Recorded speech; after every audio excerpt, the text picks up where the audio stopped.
Welcome to solving second-degree equations with factoring.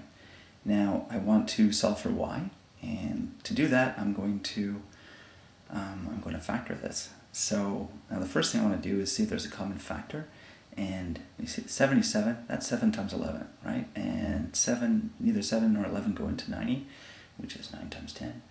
And 169 is 13 times 13, so we have all of these things are mutually prime pretty much. So I can't reduce this at all. So that's going to make this rather difficult. Alright, so let me just copy that. I'm going to put it into a nice text box. Okay, here we go. So I want to, well, first of all, I would like to get rid of this negative, so I'm going to divide everything by negative. If I divide the left-hand side by negative 1, I get 0, and if I divide this by negative 1, I get positive, positive, and positive. Look at that. And I'm just going to rearrange this. I'm just going to put this right there. Okay, so I've kept the signs and everything when I rearranged it, and everything's fine. So now we're looking for the factors of 90. There's quite a few of them. There's 5 times 18, there's 9 times 10, there's 3 times 30. So yeah, that's going to be lots of fun. Anyhow, and 77 is going to be easy. That's just going to be 7 times 11. Let's try 9 times 10. And for the 77, we'll just do plus 7 plus 11.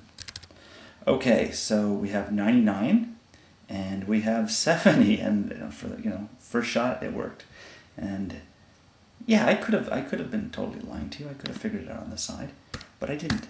I'm telling you, this is just a very happy, lucky coincidence. Now, when you have big numbers like this with many factors, not very often that it works out on the first try, but this one did. There we go. See, 9y times 11 is 99y, and 7 times 10y is 70. 99 and 70 is 169. It all works out nicely. So we set up our two equations. Now 0 is equal to 9y plus 7 times 10y plus 11. That means, like, if 0 is equal to a times b, that means either a0 or b0.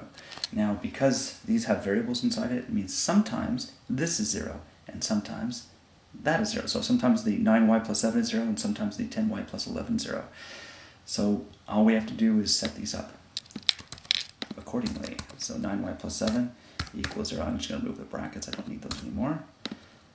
And 10y plus 11 is equal to 0. And then I just want to solve for y. So I want to get rid of that 7. I'm going to subtract 7 from both sides, and that gives me 9y is equal to negative 7. And then I'm going to divide both sides by 9. So that gives me y is equal to negative 7 divided by 9. And that doesn't reduce at all. And over here, I want to get rid of the y alone. So I'm going to subtract the 11. I want to get my 10y's alone, so I have 10y is equal to negative 11. And then I'm going to divide both sides by 10. And that gives me y is equal to negative 11 tenths, which is an improper fraction. And if you like, you can write that as a nice mixed number. So negative 1 and 1/10, which is fun. That works nicely with tens, by the way. Okay, that's the only number that works with, I think. So y is equal to negative 1 and 1/10, and y is equal to negative 7/9. Now we have to put the smaller one first, okay? Otherwise the program gets a little upset.